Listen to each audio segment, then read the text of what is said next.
Pour sa première masterclass, Gérard Pont, président des Francopholies et du groupe Morgan Productions, a choisi un lieu qui lui est bien familier, le chantier des Franco. L'occasion pour lui de revenir sur les grands moments de sa carrière, du festival L'Élixir en passant par la télévision. Originaire de Bretagne, il nous parle avec nostalgie de ses souvenirs, dans son dernier livre. Gérard, bonsoir. Bonsoir. Alors, premier exercice, première masterclass à La Rochelle. Oui, Comment tu as trouvé l'exercice? je trouve ça dur, quoi. Je suis pas un artiste, c'est clair, quoi. Je dis toujours que je suis une passerelle, mais oui, je préfère être la passerelle entre l'artiste et le public, et je trouve que c'est très stressant, et les gens, ils sont super, c'est dingue.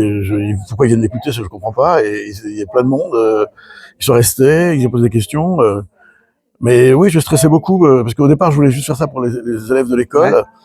Et puis après, Pamela, qui est la direction de l'école, a dit non, c'est bien de faire ça en public. Et je dis oui, mais on communique pas. Après, je me suis dit, mais c'est con de pas publier. Donc voilà. Bref, en tout cas, quand j'ai vu que tout ce monde-là, j'ai dit putain, mais j'ai pas dit putain.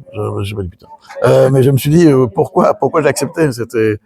Et après, j'avais tout préparé, puis bah, évidemment, j'ai pas du tout suivi ce que j'avais préparé. En tout cas, une vie très intéressante. On a appris énormément de choses sur ton parcours professionnel. Tu as dit même que ta ligne directive, c'était on dit oui et on voit après si c'est possible. Absolument. Et aussi savoir saisir les opportunités. Alors, pour ne pas dire, on ne va pas dire opportuniste parce que c'est un mot que je n'aime pas non plus. Ça t'est déjà arrivé des fois de dire oui, mais qu'au final derrière on ne puisse pas le faire? Ouais, une fois. Une fois, les poneys sont pas arrivés. Une fois, les poneys. Ouais, une fois, ouais. J'avais accepté de faire une émission quotidienne sur France 2, et on n'a pas réussi. Voilà, c'était dur, mais je dirais c'est aussi partie de la vie, quoi, de pas réussir. Mais ça, c'était quelque chose que je voulais réussir. Ouais. Et on n'a pas réussi. Mais c'était vraiment très très dur à vivre. Les échecs, c'est pas facile à vivre. Non, mais ça fait grandir par contre.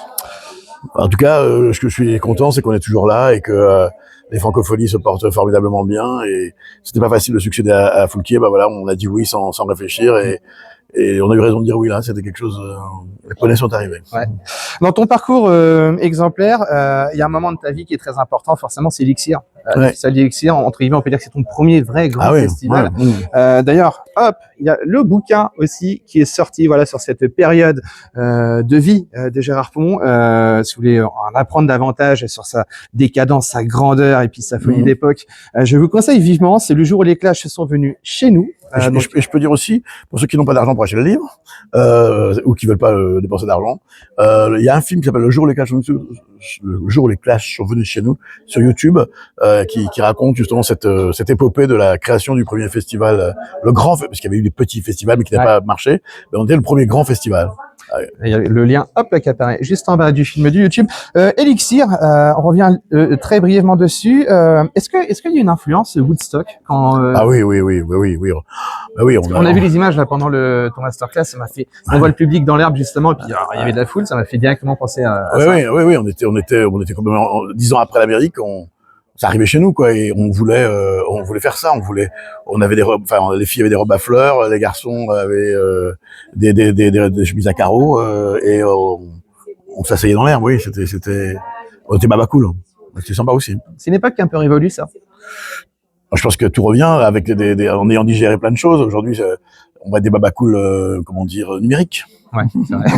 Dernièrement, officiel de la fiction à l'épreuve avec Francky Walla qui nous avait remporté le prix du festival. D'ailleurs, il a été sélectionné ici sur notre festival à Los Angeles.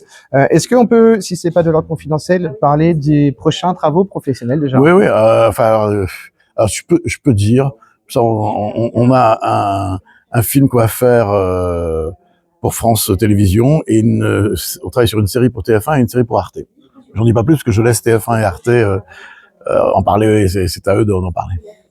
Merci Gérard. En tout cas, je le rappelle, le livre, il est sorti. C'est Le jour où les Clash sont venus chez nous, c'est aux éditions GM. Et à très bientôt.